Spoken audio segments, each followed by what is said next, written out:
Hey guys, it's Amanda. Welcome back to my channel. Tonight I'm going to be reading you another grim fairy tale.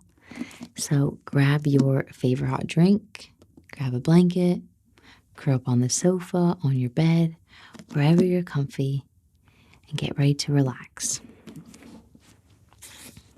Okay, so let's find tonight's story.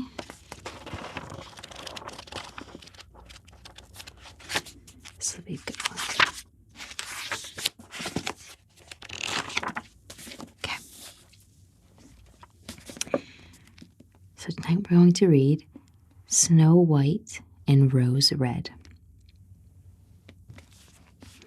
There was once a poor widow who lived in a lonely cottage. In front of the cottage was a garden wherein stood 2 rose trees, one of which bore white and the other red roses. She had 2 children who were like the 2 rose trees, and the one was called Snow White and the other Rose Red. They were as good and happy, as busy and cheerful as ever 2 children in the world were. Only Snow White was more quiet and gentle than Rose Red. Rose Red liked better to run around in the meadows and fields seeking flowers and catching butterflies, but Snow White sat at home with her mother and helped her with housework, or read to her when there was nothing to do. The 2 children were so fond of each other that they always held each other by the hand when they were out together. And when Snow White said, "We will not leave each other," Rose Red answered, "Never so long as we live." And their mother would have, "What one has she must share with the other." They often ran about the forest alone and gathered red berries, and no beast did them any harm, but came close to them trustfully.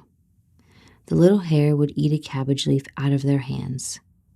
The deer grazed by their side. The stag leapt merrily by them, and the birds sat still upon the boughs and sang whatever they knew. No trouble found them. If they had stayed too late in the forest and the night came, they'd laid themselves down near one another upon the moss and slept until morning came, and their mother knew this and had no distress on their account. Once when they had spent the night in the woods and the dawn had wakened them, they saw a beautiful child in a shining white dress sitting near their bed. He got up and looked quite kindly at them, but said nothing and went away into the forest. And when they looked around, they found that they had been sleeping quite close to a pit, and would certainly have fallen into it in the darkness if they had only gone a few paces further. And their mother told them that it must have been the angel who watches over good children. Snow White and Rose Red kept their mother's little cottage so neat that it was a pleasure to look inside it.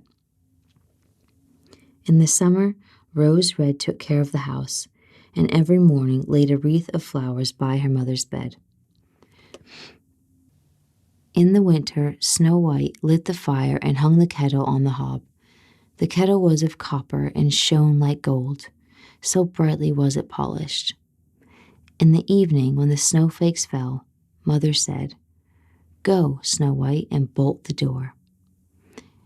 And then they sat round the hearth, and the mother took her spectacles and read aloud out of a large book, and the 2 girls listened as they sat and span. And close by them lay a lamb upon the floor, and behind them upon a perch sat a white dove with its head hidden beneath its wings. One evening, as they were thus sitting comfortably together, someone knocked at the door as if he wished to be let in. The mother said, "Quick, Rose Red, open the door. It must be a traveler who is seeking shelter." Rose Red went and pushed back the bolt, thinking that it was a poor man, but it was not. It was a bear that stretched his broad black head within the door. Rose Red screamed and sprang back. The lamb bleated, the dove fluttered, and Snow White hid herself behind her mother's bed. But the bear began to speak and said, "Do not be afraid. I will do you no harm. I am half frozen and only want to warm myself a little beside you." "Poor bear," said the mother. "Lie down by the fire, only take care that you do not burn your coat." Then she cried, "Snow White, Rose Red, come out. The bear will do you no harm. He means well." So they both came out, and the lamb and dove came nearer, and were not afraid of him. The bear said, "Here, child, knock the snow out of my coat a little." So they brought the broom and swept the bear's hide clean, and he stretched himself by the fire and growled contentedly and comfortably. It was not long before they grew quiet at home and played with their clumsy guests. They tugged his hair with their hands, put their feet upon his back, and rolled him about. Or they took a hazel switch and beat him, and when he growled, they laughed. But the bear took it all in good fun. Only when they were too rough, he called out, "Children, children, let me live. Snowy white, rosy red, will you beat your lover dead?" When it was bedtime and the others went to bed, the mother said to the bear, "You can lie there by the hearth, and then you will be safe from the cold and bad weather." As soon as day dawned, the two children let him out, and he trotted across the snow into the forest. From then on, the bear came every evening at the same time, laid himself down by the hearth, and let the children amuse themselves with him as much as they liked. And they got so used to him that the doors were never fastened until their black friend had arrived. When spring had come and all outside was green, the bear said one morning to Snow White, "Now I must go away and cannot come back for the whole summer." "Where are you going then, dear bear?" asked Snow White. "I must go into the forest and guard my treasures from the wicked dwarves. In the winter, when the earth is frozen hard, they are obliged to stay below and cannot work their way through. But now, when the sun has thawed and warmed the earth, they break through it and come out to pry and steal, and what once gets into their hands and in their caves does not easily see daylight again." Snowy White was sad that he was going away, so she unbolted the door for him, and the bear was hurrying out. He caught against the bolt, and a piece of his hairy coat was torn off, and it seemed to Snow White as if she had seen gold shining through it, but she was not sure about it. The bear ran away quickly and was soon out of sight behind the trees. A short time afterwards, the mother sent her children into the forest to get firewood. There they found a big tree which lay felled on the ground, and close by the trunk something was jumping backwards and forwards in the grass. But they could not make out what it was. When they came nearer, they saw a dwarf with an old withered face and a snow-white beard a yard long. The end of the beard was caught in a crevice of the tree, and the little fellow was jumping backwards and forwards like a dog tied to a rope, and he did not know what to do. He glared at the girls with his fiery red eyes and cried, "Why do you stand there? Can you not come here and help me?" "What are you doing there, little man?" asked Rose Red. "You stupid, prying goose," answered the dwarf. "I was going to split the tree to get a little wood for cooking. The little bit of food that one of us wants gets burned up directly with thick logs. We do not swallow so much as you coarse, greedy folk." I had just driven the wedge safely in, and everything was going as I wished, but the wretched wood was too smooth and suddenly sprang apart, and the tree closed so quickly that I could not pull out my beautiful white beard, so now it is trapped in, and I cannot get away, and the silly, sleek, milk-faced things laugh. Ugh, how hateful you are. The children tried very hard, but they could not pull the beard out. It was caught too tight. "I will run and fetch someone," said Rose Red. "You senseless goose," snarled the dwarf. "Why should you fetch someone? You are already too many for me. Can you not think of something better?"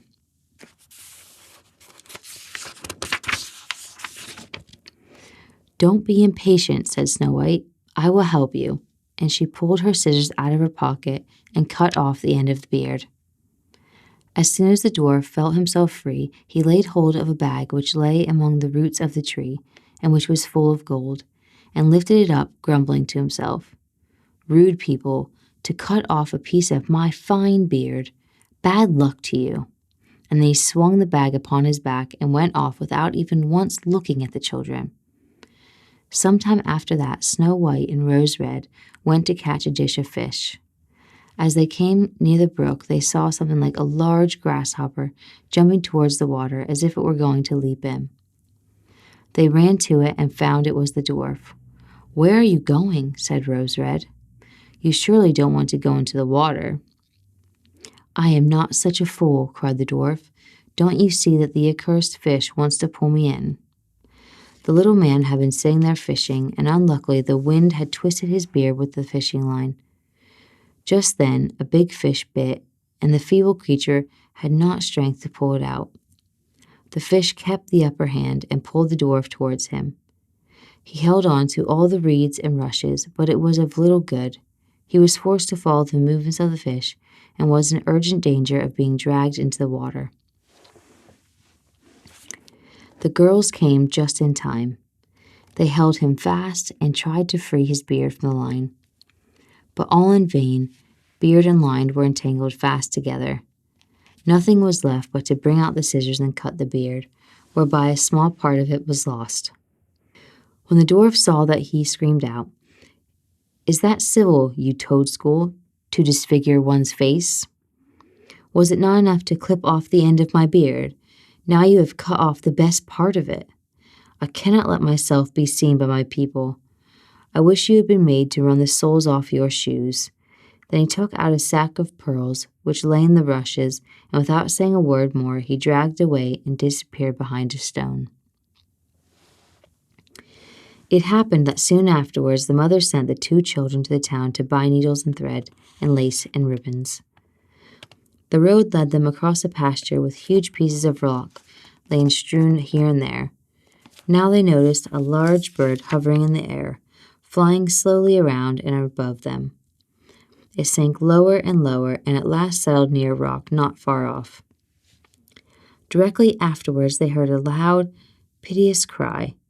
They ran up and saw with horror that the eagle had seized their old acquaintance, the dwarf, and was going to carry him off. The children, full of pity, at once took tight hold of the little man and pulled against the eagle so long that at last he let his treasure go. As soon as the dwarf had recovered from his first fright, he cried with his shrill voice, "Could you not have done it more carefully? You dragged at my brown coat so that it is all torn and full of holes, you helpless, clumsy creatures." Then he took up a sack full of precious stones and slipped away again under the rock into his hole. The girls, who by this time were used to his thanklessness, went on their way and did their business to the town. As they crossed the pasture again on their way home, they surprised the dwarf, who had emptied out his bag of precious stones in a clean pot, and had not thought that anyone would come there so late. The evening sun shone upon the brilliant stones. They glittered and sparkled with all colors, so beautifully that the children stood still and looked at them. "Why do you stand gaping there?" cried the wolf. He was going on with his bad words when a loud growling was heard, and a black bear came trotting towards them out of the forest. The dwarf sprang up in a fright, but he could not get to his cave, for the bear was already close. Then, in the dread of his heart, he cried, "Dear Mr. Bear, spare me. I will give you all my treasures. Look, the beautiful jewels lying there. Grant me my life. What do you want with such a slender little fellow as I? You would not feel me between your teeth. Come, take these two wicked girls. They are tender morsels for you, fat as young quails. For mercy's sake, eat them." The bear took no heed of his words, but gave the wicked creature a single blow with his paw, and he did not move again. The girls had run away, but the bear called to them, "Snow White and Rose Red, do not be afraid. Wait, I will come with you." Then they knew his voice and waited, And when he came up to them, suddenly his bare skin fell off, and he stood there, a handsome man, clothed all in gold. "I am a king's son," he said, "and I am bewitched by that wicked dwarf who had stolen my treasures. I have had to run about the forest as a savage bear until I was freed by his death. Now he has got his well-deserved punishment." Snow White was married to him, and Rose Red to his brother, and they divided between them the greatest treasure which the dwarf had gathered together in his cave. The old mother lived peacefully and happily with her children for many years. She took the 2 rose trees with her, and they stood before her window, and every year bore the most beautiful roses, white and red. And that is where I'm going to stop tonight. I hope that you are all nice and warm and relaxed and cozy and ready for bed. I know I am. If you'd like to hear more, make sure you tune in next week. Good night.